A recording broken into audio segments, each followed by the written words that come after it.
Mrs. Chen was holding a delicate blue silk scarf, imagining how it would complement her mother's eyes, when the first shout rang through the store. "Everyone stay where they are." The sharp command made her jump, nearly dropping the scarf as heavy footsteps thundered across the boutique's wooden floors. Before she could process what was happening, 3 police officers surrounded her, their hands hovering near their belts. "Put your hands where we can see them," one officer demanded, his voice echoing through the suddenly silent store. Confused but compliant, Mrs. Chen carefully placed the scarf back on the display and raised her hands. "We've received a report of shoplifting," announced the tallest officer, his badge catching the store's ambient lighting. "Someone matching your description was seen concealing merchandise." Mrs. Chen's heart pounded against her ribs as she tried to make sense of the situation. "There must be some mistake," she said, her teacher's composure fighting to stay intact. "I just walked in 5 minutes ago. I haven't bought anything yet." Other shoppers had stopped browsing, forming a small crowd of uncomfortable onlookers. A middle-aged woman stepped forward, her voice shaking slightly. "Officers, I've been shopping near her since she came in. She hasn't taken anything." The police ignored the witness, focusing instead on Mrs. Chen's purse. "Ma'am, we need to check your bag," the officer stated, not really asking. Mrs. Chen nodded, still trying to stay calm despite the humiliation burning in her chest. "Of course. But please, I'm a high school teacher. I was just shopping for my mother's birthday." Her words seemed to evaporate in the tense air. As they roughly searched through her purse, spilling its contents onto a nearby display table, Mrs. Chen noticed one of her students outside the store window, phone in hand, eyes wide with disbelief. The student's presence made the situation feel even more surreal. Tomorrow's history lesson playing out in real time. The store manager appeared, wringing her hands nervously. "Officers, I think there might be a mistake. Our security camera." But before she could finish, one of the officers pulled out handcuffs. The cold metal clicked around Mrs. Chen's wrists as tears of anger and shame threatened to spill from her eyes. More witnesses tried to intervene. An elderly gentleman raised his voice. "This is ridiculous. I saw the real shoplifter run out the back door 10 minutes ago." A young woman added, "She was wearing a completely different outfit. This lady just walked in." Their protests fell on deaf ears as the officers began reciting Mrs. Chen's rights. The walk through the store felt endless. Every step echoed on the hardwood floors as they led her past shocked faces and whispered conversations. Outside, a small crowd had gathered, including more of her students who were walking home from the coffee shop. Their phones were out, recording everything, their faces a mix of outrage and concern for their beloved teacher. Mrs. Chen kept her head high, even as her heart crumbled. She thought about all the times she taught her students about civil rights, about standing up with dignity in the face of injustice. Now those lessons were no longer just words in a textbook. They were her living reality. As they placed her in the back of the police car, she could see her reflection in the window. A respected educator, a devoted daughter, a law-abiding citizen, now being treated like a criminal. The irony wasn't lost on her. Just hours ago, she had been teaching about historical injustices, never expecting to become an example of how much work still needed to be done. The police car pulled away from the curb, leaving behind a transformed scene. Shocked witnesses sharing their contact information to serve as future testimony, students organizing themselves through social media, and the store manager frantically reviewing security footage. What started as a simple shopping trip was about to become much more than just another story of mistaken identity. It was about to become a catalyst for change. The police station's harsh fluorescent lights buzzed overhead as Mrs. Chen sat in an uncomfortable metal chair, her wrists still tender from the handcuffs they'd finally removed. The clock on the wall seemed frozen at 7:45 p.m., though she'd been there for what felt like ages. Her phone, wallet, and dignity had all been taken away at processing, leaving her alone with her thoughts and growing determination. Through the window of the small interrogation room, she could see officers walking back and forth, some glancing at her with indifference, others whispering among themselves. The store's security footage had already arrived, clearly showing a completely different person committing the theft. Yet here she sat, waiting for someone to simply admit their mistake. Her throat felt dry, and when she asked for water, the young officer at the desk merely shrugged. She thought about her students, wondering what they were thinking after witnessing their teacher being hauled away in handcuffs. More importantly, she wondered what lesson they would learn from how this situation was handled. The door finally opened, and a tired-looking detective walked in with a thin file. "Mrs. Chen," he said, not quite meeting her eyes, "it appears there's been a misunderstanding." The word misunderstanding hung in the air like a slap in the face. 6 hours of humiliation reduced to a simple misunderstanding. "The security footage shows," he continued, but Mrs. Chen cut him off, her teacher's voice steady and clear. "The footage shows what I've been telling you for hours, that I was wrongfully arrested while shopping for my mother's birthday gift." The detective shifted uncomfortably in his seat, papers rustling as he avoided her direct gaze. Outside the room, she could hear phones ringing constantly. Word had gotten out. Her students' videos had done their job. Local news vans were probably already parked outside the station, waiting for her release. The thought gave her strength, reminded her that this moment was bigger than just her personal humiliation. As the detective explained that she was free to go, not once offering an apology, Mrs. Chen's mind was already racing ahead. She remembered every face, every badge number, every dismissive comment. Her years of teaching history had taught her that change doesn't come from staying silent. It comes from standing up, speaking out, and refusing to let injustice slide by unchallenged. When they finally returned her belongings, she noticed her phone was buzzing with countless notifications. Messages from colleagues, students, and even strangers who had witnessed the incident flooded her screen. The videos had already spread across social media, igniting a conversation that would soon become impossible to ignore. Walking out of the police station, she was greeted by a small crowd of supporters, fellow teachers, parents from her school, and community members who had heard about what happened. Their presence warmed her heart, but it was the sight of her mother, standing there with tears in her eyes and a determined look on her face, that finally broke through her composed exterior. As they drove home in silence, Mrs. Chen's mind was already formulating a plan. Tomorrow, she would contact civil rights attorneys. She would speak to the press. She would turn this horrible experience into a teaching moment, not just for her students, but for the entire community. The history teacher in her knew that real change often starts with one person's story, one moment of injustice that finally pushes people to say enough. At home, still wearing the clothes she taught in that morning, Mrs. Chen sat at her kitchen table and began writing everything down. Every detail, every word spoken, every officer involved.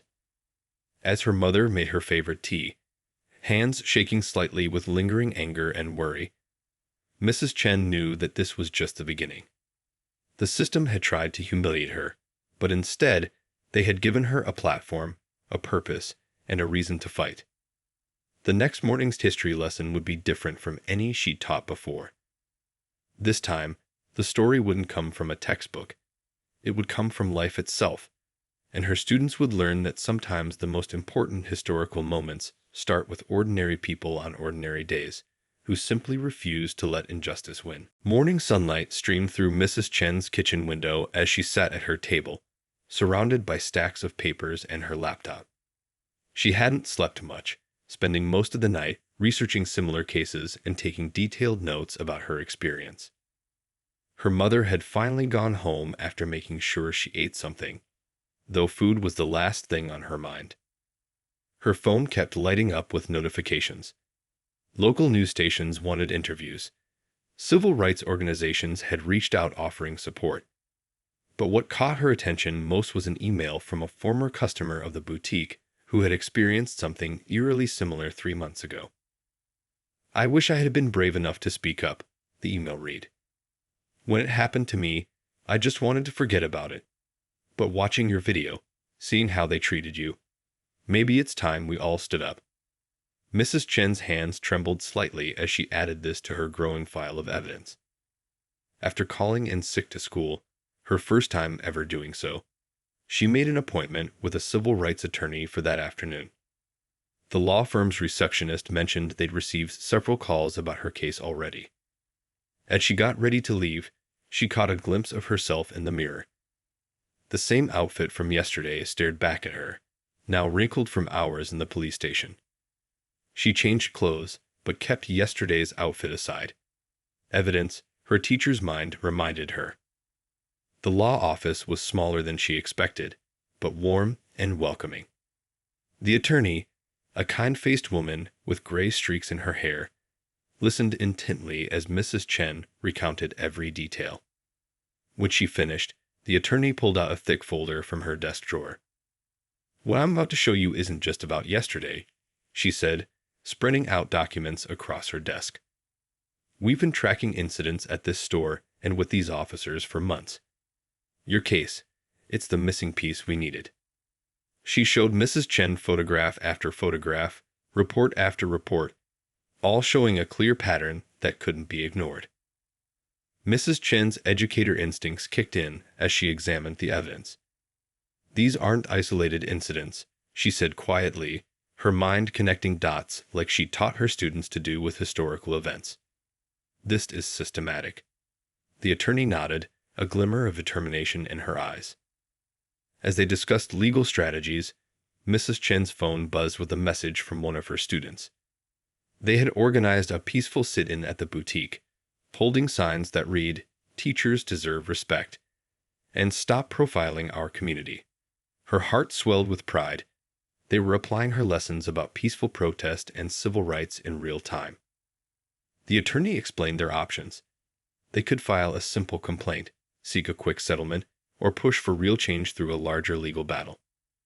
Mrs. Chen thought about all the other victims, about her students watching to see what she would do, about future shoppers who deserved better. "I want to fight," she said firmly. "Not just for me, but for everyone this has happened to.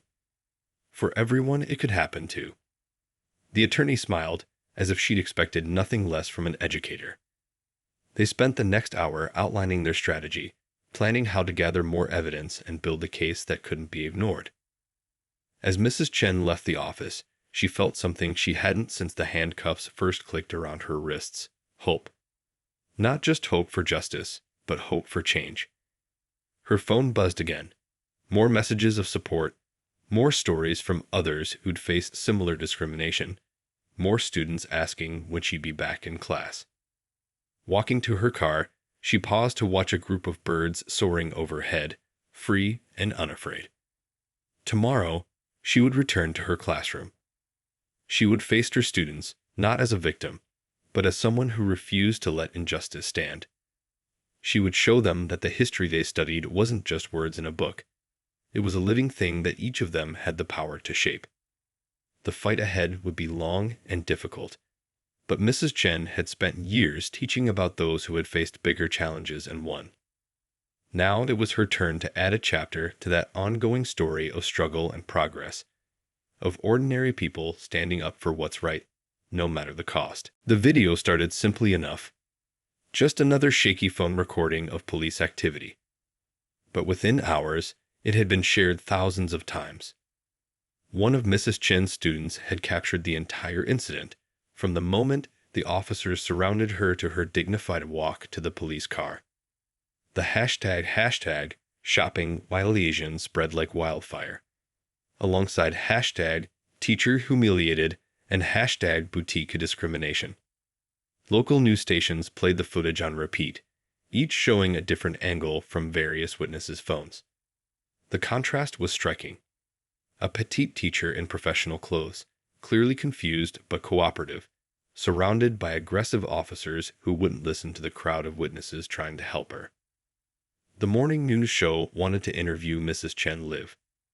She sat in the studio's makeup chair, thinking about how to tell her story in a way that would create change, not just headlines. The bright lights felt hot as the interviewer asked her first question. What went through your mind when they put the handcuffs on you? Mrs. Chen's response was measured but powerful. I thought about my students, she said, her voice clear and steady. I thought about how many times we discussed civil rights in class, and now they were watching their teacher experience exactly what we'd studied. The interviewer leaned forward, captivated by her calm strength. As she spoke, the station's phones lit up with calls. Other victims began sharing their stories, not just from that boutique, but from stores across the city. A pattern emerged, people being followed, questioned, detained, all based on how they looked. Mrs. Chen's story had opened a floodgate. Back at school, the administration had received hundreds of supportive emails from parents and community members. The principal, who had initially seemed nervous about the publicity, now stood firmly behind Mrs. Chen. She's not just teaching history anymore, he told reporters. She's showing our students how to make history. During lunch break, Mrs. Chen checked her phone to find messages from teachers across the country. Many shared similar experiences they'd kept quiet about, afraid of losing their jobs or facing retaliation. Her inbox filled with words of encouragement, offers of support, and thanks for speaking out. The police department issued a brief statement about investigating the incident, but the video evidence was undeniable. The store's security footage, finally released to the media, clearly showed the real shoplifter. Nothing like Mrs. Chen in appearance or clothing, leaving through a back door long before Mrs. Chen even entered the store. Community leaders began calling for accountability. The local Chinese American community organization reached out to organize a town hall meeting. Civil rights groups offered resources and support. But what touched Mrs. Chen most were the letters from her students' parents, sharing how their children came home discussing discrimination, justice, and the importance of standing up for what's right. One evening, while grading papers at her usual coffee shop, an elderly woman approached her table. I saw you on the news, she said softly, pulling up a chair. 50 years ago, the same thing happened to me. I never told anyone because I thought nobody would care. Thank you for being braver than I was. They sat together in understanding silence, 2 generations connected by a shared experience. The media attention brought more than just support. It brought results. The boutique's corporate office announced a full investigation into their security practices. The police department faced mounting pressure to review their training procedures. Other retailers in the area began scheduling anti-bias training for their staff. Mrs. Chen's lawyer called with updates almost daily now. More victims had come forward, strengthening their case. Each new story added weight to their demand for systemic change. The movement was growing beyond just one incident at one store. It was becoming a call for transformation in how businesses and law enforcement treated all people. Through it all, Mrs. Chen kept teaching, turning each development into a lesson about civic engagement, media literacy, and the power of speaking truth. Her students watched closely, learning not just from her words, but from her actions. They were witnessing firsthand how one person's courage could spark a movement that touched countless lives. As Mrs. Chen's story gained momentum, the pushback began. An anonymous letter arrived at her school, its words dripping with hate and warning her to stay quiet. The police union released a statement defending the officers' actions, claiming they had followed standard procedure. But these attempts at intimidation only strengthened her resolve. Her students noticed the unmarked police car that sometimes parked across from the school, but instead of feeling frightened, they organized a peaceful response. During lunch breaks, they took turns sitting with their teacher, sharing stories and showing their support through small acts of kindness. One student brought her mother's homemade dumplings. Another shared pictures of signs they were making for an upcoming rally. The local police union spokesperson appeared on the evening news, attempting to discredit Mrs. Chen. Teaching our children to question law enforcement is dangerous, he declared. But his words backfired when Mrs. Chen's students' parents flooded social media with stories about how she had always taught respect for law and justice, while also teaching the importance of standing up against wrongdoing. One morning, Mrs. Chen arrived at school to find her classroom door covered in bright sticky notes. Each one contained a message of support from her students. "You taught us to be brave," one read. "Now you're showing us how," said another. She carefully preserved each note, understanding that these simple words carried more weight than any official statement. The pressure intensified when someone leaked Mrs. Chen's personal information online. But for every threatening message, 10 more arrived offering support and protection. Local business owners, parents, and community leaders formed a protective network around her. The coffee shop where she graded papers reserved her favorite table, ensuring someone always kept an eye out for her safety. During a particularly tense school board meeting, where some called for her removal, something unexpected happened. The store manager from the boutique where she'd been arrested stood up to speak. With a shaking voice, she admitted to witnessing similar incidents before, but staying silent out of fear for her job. "Mrs. Chen's courage gave me the strength to finally speak up," she testified, pulling out documentation of previous discriminatory practices she'd been asked to enforce. The students organized their own response to the backlash. They created a video series called Lessons from Room 207, sharing stories of what they'd learned from Mrs. Chen about justice, dignity, and standing up for what's right. The videos went viral, showing the world that these teenagers understood something many adults seem to have forgotten: that true respect for authority includes the responsibility to question unfairness. One afternoon, as Mrs. Chen taught about the civil rights movement, a group of veterans surprised her by attending her class. They sat quietly in the back, and when the lesson ended, their spokesperson explained why they'd come. "We fought for this country's principles," he said, his voice firm. "What happened to you goes against everything we defended. We're here to show our support." The police union's attempts to intimidate her faded as more officers began speaking out anonymously, sharing their own concerns about discriminatory practices they'd witnessed but felt powerless to challenge. Mrs. Chen's case was becoming a catalyst for change within the department itself. Through all the tension and drama, Mrs. Chen kept teaching. She used each development as a real-world lesson in civic engagement. When hate mail arrived, she taught about the power of responding to hatred with dignity. When supporters rallied, she taught about building coalitions. Every challenge became an opportunity to show her students that change, though difficult, was possible. Community leaders who had initially hesitated to get involved now stepped forward, recognizing that this was about more than one incident or one teacher. It was about the kind of community they wanted to be, the values they claimed to uphold, and the future they wanted for their children. The legal team gathered around a large conference table, surrounded by stacks of documents and evidence. Mrs. Chen sat quietly, watching as they reviewed body camera footage from her arrest. The officers' casual comments, caught on their own cameras, revealed prejudices they hadn't meant to share.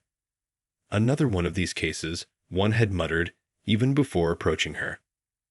The investigation had uncovered more than anyone expected. Years of incident reports showed a clear pattern at the boutique. Certain customers were watched more closely, questioned more frequently, and detained more often than others. The store's internal emails revealed management had encouraged these practices while carefully avoiding explicit written policies. What started as one teacher's wrongful arrest had grown into something much larger. More than 30 other victims had come forward, each with a similar story. Their legal team had expanded, now including civil rights experts who saw this as a chance to create lasting change in how businesses and police departments handled these situations.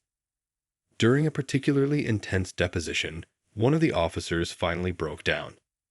"We were trained to look for certain types of people," he admitted, his voice heavy with regret. "It wasn't written in any manual, but everyone knew." His testimony opened the floodgates, with other officers stepping forward to confirm the unwritten policies that had guided their actions. the store's security company faced its own scrutiny. Their training materials, supposedly neutral, contained coded language about high-risk customers that clearly targeted specific groups. When questioned, their corporate trainers struggled to justify why their risk profiles seemed to focus on appearance rather than behavior.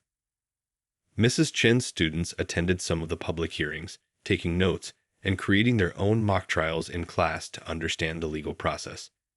They watched their teacher maintain her composure as lawyers tried to twist her words, learning valuable lessons about dignity under pressure.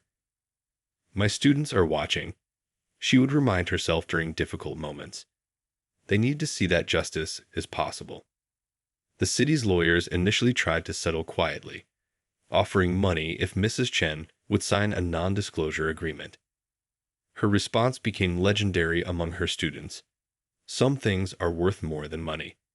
Change happens when truth is spoken out loud." Her refusal to be silenced inspired others to reject similar offers, strengthening their collective case. Evidence continued to mount.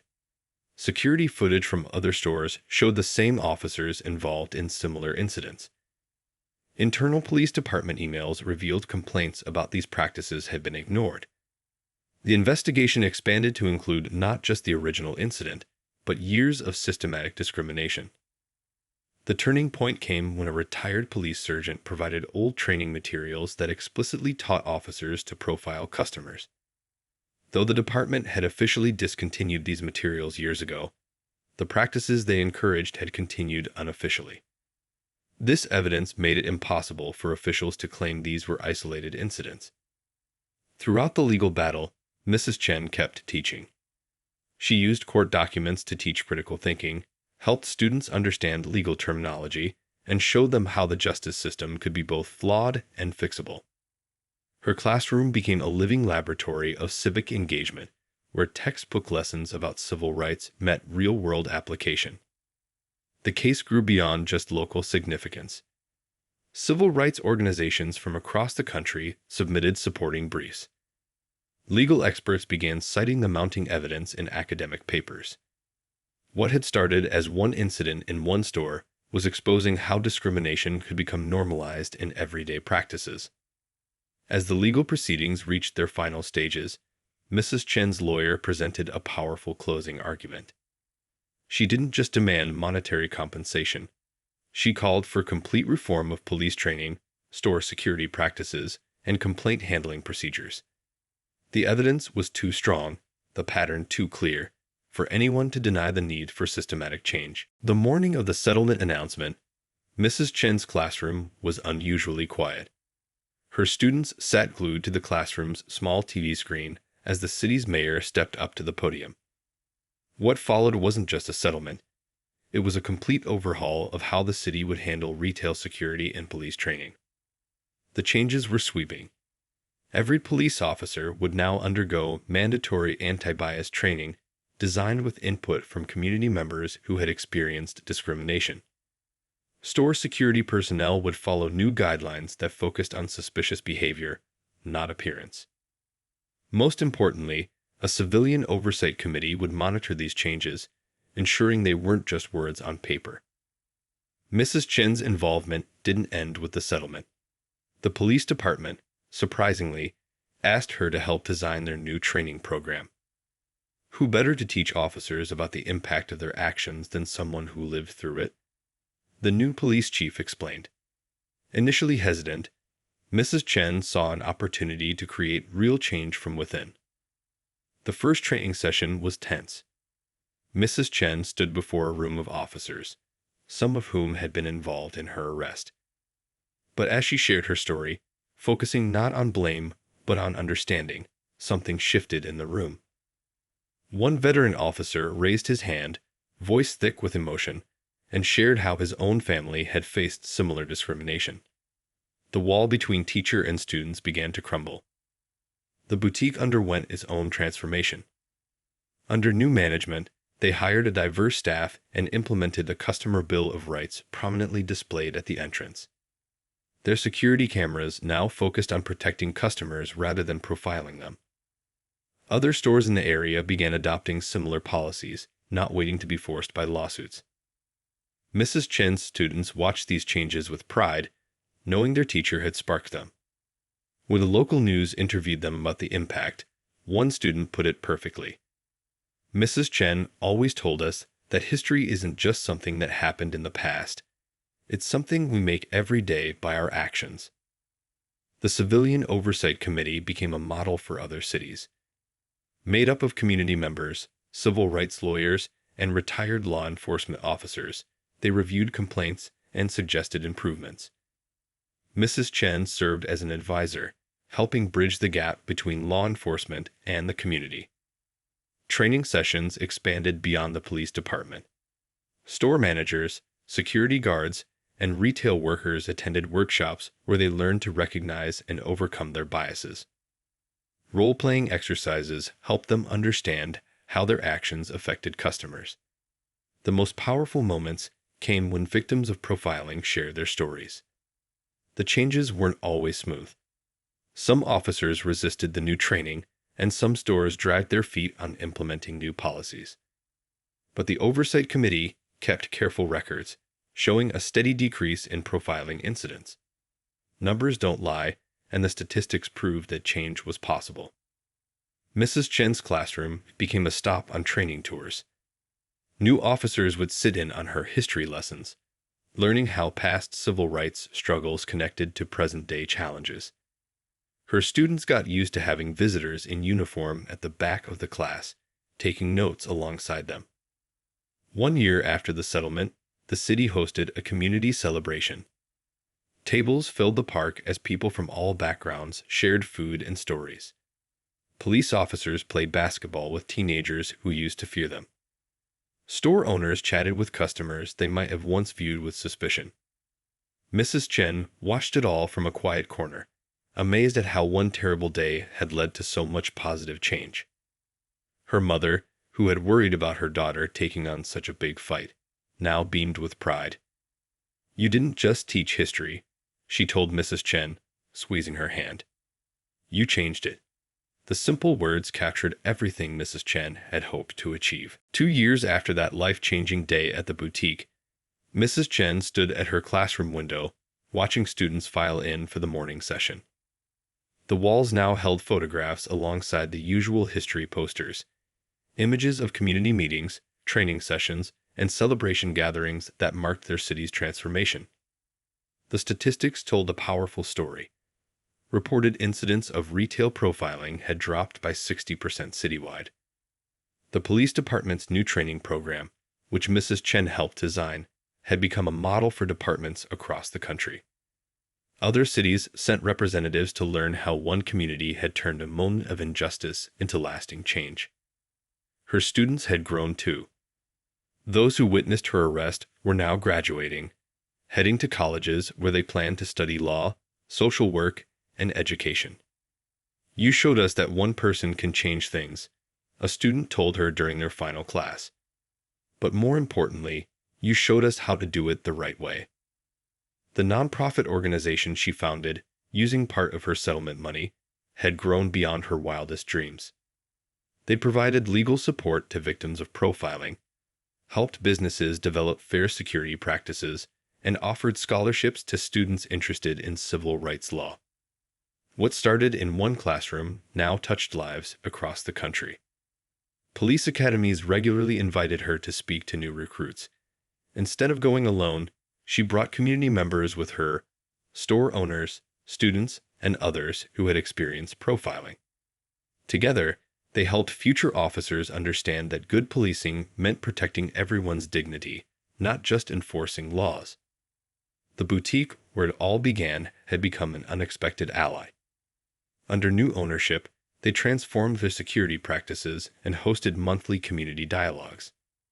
The store manager often joked that they now had the most diverse customer base in the city. Sometimes, she told Mrs. Chen, it takes a wake-up call to show us our own blind spots. One morning, a new student transferred into her class. During introduction, he shared that his family had moved to their city specifically because of its reformed police department and inclusive community practices. Mrs. Chen smiled, remembering how different things had been just 2 years ago. The lesson plans in room 207 had evolved too. Alongside traditional history, students learned about modern civil rights movements, peaceful protest strategies, and the power of community organizing.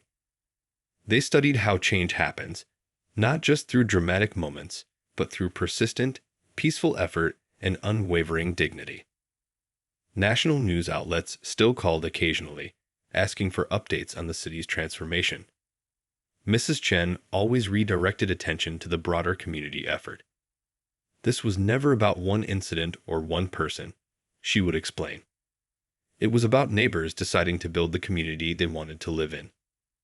Her mother, who still got emotional talking about that terrible day, now proudly displayed newspaper clippings about the positive changes her daughter had helped create. The blue silk scarf she never got to buy that day had been replaced by something more valuable. A legacy of positive change that would outlast any gift. As Mrs. Chen prepared for another day of teaching, she noticed a new face in the hallway. An officer in uniform, bringing his daughter to enroll in the school. Their eyes met, and they shared a knowing smile.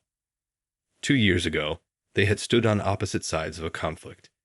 Today, they were part of the same community, working toward the same goals. The final bell rang, and Mrs. Chen turned to her class.